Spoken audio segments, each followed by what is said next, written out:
আচ্ছা, আসসালামু আলাইকুম। আপনাদের সামনে আবার নতুন ভিডিও নিয়ে আমি চলে আসলাম।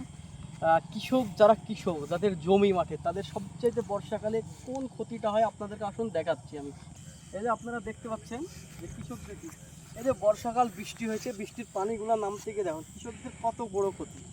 এই যে বালু মাটি কাটতে কাটতে গিয়ে এই যে জমিটা দেখছেন, কোথায় দেখতে পাচ্ছেন গাঙের নালা, সেই নালাতে এই পানি গড়তে গড়তে কেটে কৃষকদের জমির যে একটা আকার, সেই আকারটা অন্য ভিন্ন রকমের আকার হয়ে গেছে।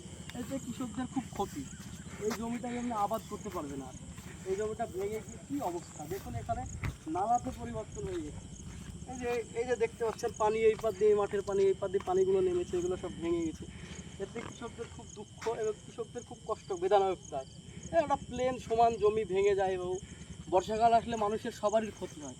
যারা যানবাহন চালায় দেখবেন তাদের যানবাহনের ক্ষতি হয়, তাদের আপনার যারা ট্রাক্টরের কাজ করে তাদের ট্রাক্টরেরও এই বর্ষাকালে খুব ক্ষতি হয়। সমস্ত গাড়ি ঘোড়া এবং জমি সব কিছুর ক্ষতি হয়। যেমন এইটা ভেঙে কৃষকের কিন্তু মাথায় হাত, এই জমিটা ভাঙাতে কোথায় দেখুন নালা, সেই নালা থেকে ভাঙতে ভাঙতে এখানে চলে গেছে। এই কৃষকটা কিন্তু আজ বুকে বুকে তার মাটি পড়ে গেছে, এমন একটা ভাব হয়ে গেছে।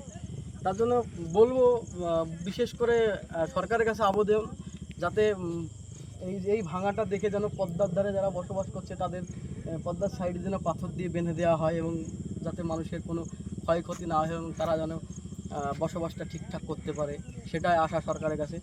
আর সবচেয়ে বিশেষ আর একটা কথা যেটা আপনাদের সামনে তুলে ধরবো, সেটা হচ্ছে এই যে জায়গাটা দেখছেন, এটা কিন্তু বিকালবেলায় ঘুরতে আসার জায়গাটা, প্লেসটা কিন্তু অনেক সুন্দর। আপনারা কিন্তু আসতে পারেন ফ্যামিলি নিয়ে ঘুরতে, খুব সুন্দর। পুরোটাই মাঠ, আপনাদেরকে দেখাবো পুরোটাই মাঠ। ফ্যামিলি নিয়ে আসুন, ঘুরুন। এখানে সবসময় হাওয়া বাতাস সব কিছু পাবেন। এখানে মনোরম দৃশ্য, মন একবারে শুয়ে যাবে এখানে ঘুরতে আসুন। আসুন, সবাইকে আহ্বান, আসুন। এবং আমাদের এই বিষয়টা, যেটা জমি ভেঙে যাচ্ছে, এই বিষয়টা এই পর্যন্তই ছিল।